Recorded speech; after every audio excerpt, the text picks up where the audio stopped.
अस्सलामुअलैकुम dear students. आज के इस लेक्चर में हम FSC physics part 1 chapter number 3 motion and force, article 3.9 force due to water flow and article 3.10 momentum and explosive forces, इन दोनों आर्टिकल्स को डिस्कस करेंगे। तो आइए स्टार्ट करते हैं article 3.9 force due to water flow.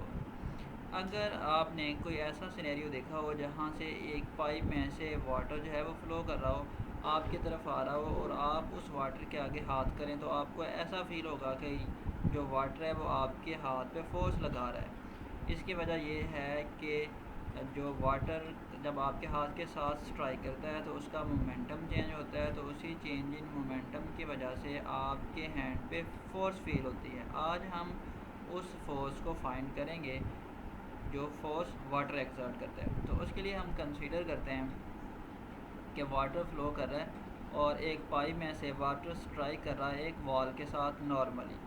अब इनिशियली क्या होता है कि जो वाटर है वो मूव कर रहा है विद वेलोसिटी v, यानी उसकी जो इनिशियल वेलोसिटी है उसको हम कह देते हैं वाटर की वो v है। और जब ये वॉल के साथ स्ट्राइक करता है तो ये रेस्ट में आ जाता है, तो इसकी जो फाइनल वेलोसिटी होगी, इनिशियल वेलोसिटी इसकी मैं कह देता हूँ v है, और इसकी जो फाइनल वेलोसिटी होगी फिर इस वाटर की वो ज़ीरो हो जाएगी, यानी vf जो है वो ज़ीरो होगी। अगर हम फाइंड करें यहाँ से जो चेंज इन वेलोसिटी है तो वो होगी final velocity minus initial velocity, तो वो इक्वल आएगी माइनस v के। ये तो था चेंज इन वेलोसिटी। अब अगर हम इसका मोमेंटम निकालें तो इसका जो चेंज इन मोमेंटम है उसको हम किस तरह से राइट कर सकते हैं। अब यहाँ पे गौर कीजिएगा कि अगर हम कहें कि जो वाटर जो कि स्ट्राइक कर रहा है इस वॉल के साथ उसका मैस m है, तो उसका जो मोमेंटम है फिर जो उसका इनिशियल मोमेंटम है वो mv होगा। अब चूँकि जो वाटर है जब इस वॉल के साथ स्ट्राइक करता है तो वो रेस्ट में आ जाता है, तो फिर उसकी वेलोसिटी चूँकि ज़ीरो है तो उसका जो फाइनल मोमेंटम है वो ज़ीरो होगा। तो यहाँ पे हम लिख सकते हैं जो फाइनल मोमेंटम है इसका वो ज़ीरो है वाटर का, और जो इनिशियल मोमेंटम है वो एम वी के इक्वल है। So initial momentum P I is equal to M V और फाइनल मोमेंटम ज़ीरो है। अब अगर आपको याद हो तो जब हमने न्यूटन सेकंड लॉ को रिलेट किया था चेंज इन मोमेंटम से, तो वहाँ पे हमने सीखा था कि जो अप्लाइड फोर्स है वो इक्वल होती है to the rate of change of momentum, यानी जो अप्लाइड फोर्स है F according to Newton second law उसको हम लिख सकते हैं is equal to change in momentum delta P divided by T, यानी rate of change of momentum. अब ये जो सेकंड लॉ इसको अप्लाई करते हैं इस केस में, if mass m of water strike the wall in time t, then the force on the water is equal to its rate of change of momentum। अब इसका जो rate of change of momentum कैसे निकलेगा, final momentum जो कि zero है minus initial momentum जो कि एम वी है, तो जो चेंज इन मोमेंटम है rate of change of momentum है वो इक्वल आएगा minus M V over T, जो कि किसके इक्वल है, फोर्स के इक्वल है। अब ये फोर्स जो है ये एक्सर्ट कर रही है वॉल इसके ऊपर, इस वाटर के ऊपर, तो जो वाटर है वो भी एज आ रिएक्शन इस वॉल के ऊपर फोर्स एक्सर्ट करेगा। Then according to Newton third law जो एक्शन एंड रिएक्शन फोर्सेस हैं वो इक्वल एंड अपोजिट होती हैं, यानी जितनी फोर्स वॉल एक्ट कर रही है वाटर के ऊपर और वाटर भी उतनी ही फोर्स एक्ट करेगा इस वॉल के ऊपर, जो कि मैग्नीट्यूड में इक्वल होगी बट डायरेक्शन में क्या होगी, अपोजिट होगी। तो हम उसको लिख सकते हैं F is equal to minus F. अब अगर यहाँ पे जो फोर्स वॉल लगा रही है उसको अगर हम F प्राइम कह दें और फोर्स F कह दें जो फोर्स वाटर एक्सर्ट कर रहा है वॉल पे, तो दोनों फोर्सेस इक्वल होंगी बट अपोजिट होंगी।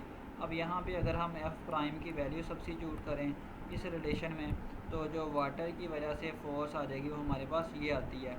तो ये हमारे पास फोर्स का एक्सप्रेशन है due to water flow which is equal to the rate of change of momentum.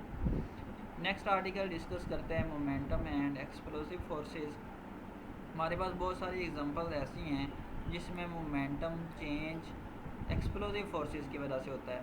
Explosive forces ऐसी फोर्सेस जो कि धमाका खेज़ होती हैं, जैसे आपने अक्सर सुना होगा कि जब बम जो है वो एक्सप्लोड होता है यानी बम फटता है, तो वहाँ पे जो फोर्सेस होती हैं उसको कहते हैं एक्सप्लोसिव फोर्सेस।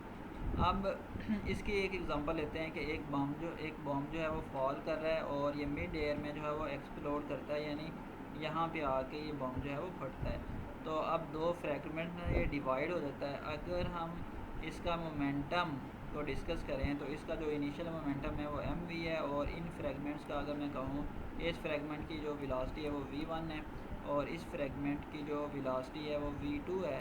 तो इन दोनों फ्रैगमेंट्स का जो मोमेंटम है उसको हम वेक्टर एडिशन से कंबाइन करें तो इन दोनों फ्रैगमेंट्स का जो मोमेंटम है वो इक्वल आता है momentum of the bomb before explosion. तो इसको रीड भी कर लेते हैं यहाँ से, the momentum of the bomb fragments combined by the vector addition equal to the original momentum of the falling bomb. हम यहाँ से भी देख सकते हैं कि ये एम वी जो है ये बिफोर एक्सप्लोजन इस बॉम्ब का मोमेंटम है, और आफ्टर एक्सप्लोजन अगर हम इन दोनों मोमेंटा को ऐड करें हेड टू टेल रूल, यानी इस फ्रैगमेंट्स का और इस फ्रैगमेंट्स का, तो यहाँ से अगर आप इन दो मोमेंटा के ऊपर head to tail rule apply करें तो आप देखेंगे कि वो इक्वल आता है बिफोर एक्सप्लोजन मोमेंटम के फॉलिंग बॉम्ब के, यानी इनिशियल मोमेंटम और जो फाइनल मोमेंटम है उसमें कोई चेंज नहीं आती, वो कंजर्व रहता है।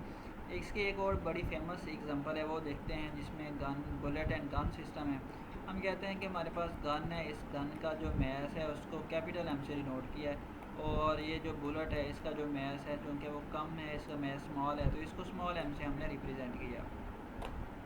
अब अगर हम इस गन को फायर करें तो फायर करने से पहले जो गन की वेलोसिटी है वो भी ज़ीरो है, यानी वो रेस्ट पे है गन, तो इसकी वेलोसिटी ज़ीरो होगी जिसको हम कैपिटल वी से डिनोट करते हैं। इसको मैं कहता हूँ ये कैपिटल वी है और ये ज़ीरो है, या इसको मैं डिनोट करता हूँ वी प्राइम से, सॉरी। और जो बुलेट की वेलोसिटी है उसको हम डिनोट करते हैं सिंपल वी से। तो इसकी जो वेलोसिटी है वो भी ज़ीरो है क्योंकि ये रेस्ट पे है। तो जो सिस्टम का इनिशियल मोमेंटम होगा यानी गन एंड बुलेट का, वो ज़ीरो के इक्वल होगा। अब जैसे गन को फायर करते हैं तो बुलेट विद वी वेलोसिटी के साथ मूव करता है जो कि नॉन ज़ीरो है, और जो गन है वो रिकॉयल होती है यानी पीछे की तरफ झटका खाती है, तो इसकी वेलोसिटी को मैं कह देता हूँ कि ये भी अब नॉन ज़ीरो है जो कि वी प्राइम है। अब जो गन का मैस है वो कैपिटल एम है और बुलेट का जो मैस है वो स्मॉल एम है। अब क्योंकि इस सेकंड केस में जब हमने गन को फायर किया है तो जो वेलोसिटी है वो नॉन ज़ीरो है बुलेट की भी और गन की भी, तो यहाँ पे कुछ ना कुछ मोमेंटम होगा, but according to law of conservation of momentum जो फाइनल मोमेंटम है वो इनिशियल मोमेंटम के इक्वल होना चाहिए, यानी पी एफ किसके इक्वल होना चाहिए, पी आई के। अब पी आई तो हमारे पास ज़ीरो है यानी इनिशियल मोमेंटम ज़ीरो है, इसकी वैल्यू सब्स्टिट्यूट करते हैं। अब जो फाइनल मोमेंटम है सिस्टम का, गन एंड बुलेट सिस्टम का, वो किस वजह से होगा, वो इस बुलेट की वजह से होगा, यानी momentum of the bullet plus momentum of the gun. तो यहाँ से हम देख सकते हैं जो मोमेंटम ऑफ द गन है उसको हम लिख सकते हैं m इंटू वी प्राइम, जो कि m जो है वो मैस है गन का और v प्राइम इट्स वेलोसिटी, और जो बुलेट का मैस है वो है m स्मॉल m और इसकी जो वेलोसिटी है वो स्मॉल v है, तो इसको हम लिख सकते हैं mv। तो according to law of conservation of momentum ये जो हमारे पास फाइनल मोमेंटम है वो ज़ीरो के इक्वल आता है क्योंकि फ़ाइनल और इनिशियल मोमेंटम सेम होने चाहिए। अब इसी इक्वेशन को अगर हम थोड़ा सा रीअरेंज करें और यहाँ से वेलोसिटी ऑफ रिकॉइल फाइंड करें, यानी गन की वेलोसिटी, तो हमारे पास कुछ इस तरह से आएगी -m into V and divided by m। अब इस बात का क्या मतलब है, इस बात का मतलब ये है कि अब चूँकि ये जो गन है इसका मैस बहुत ज़्यादा होता है, तो अगर डिनोमिनेटर में वैल्यू ज़्यादा हो तो हमें पता है जो होल क्वांटिटी का आंसर है वो कम आता है, तो इस वजह से जो velocity of recoil of gun है वो बहुत कम होगी as compare to the velocity of bullet. और जो मोमेंटम है यहाँ पे अगर हम इसी इक्वेशन को यहाँ से लिखें, जो मोमेंटम है गन का वो इक्वल है और अपोजिट है to the velocity of the to the momentum of the bullet जो कि m इंटू वी है। अब इसको रीड भी कर लेते हैं, the momentum of the rifle is equal and opposite to that of bullets. अब यहाँ से देख सकते हैं कि ये दोनों हमारे पास इक्वल आए हैं by applying law of conservation of momentum. Since मैं अब इस रिलेशन को हम वर्ड्स में ट्रांसलेट कर रहे हैं इस रिलेशन को। Since mass of rifle is much greater than bullet it follows that the rifle moves back or recoils with only a fraction of the velocity of the bullet, यानी वो minor सी velocity के साथ ये fraction होगी, minor सी fraction होगी velocity of the bullet, उसके साथ पीछे की तरफ रिकॉयल करेगी। Thank you.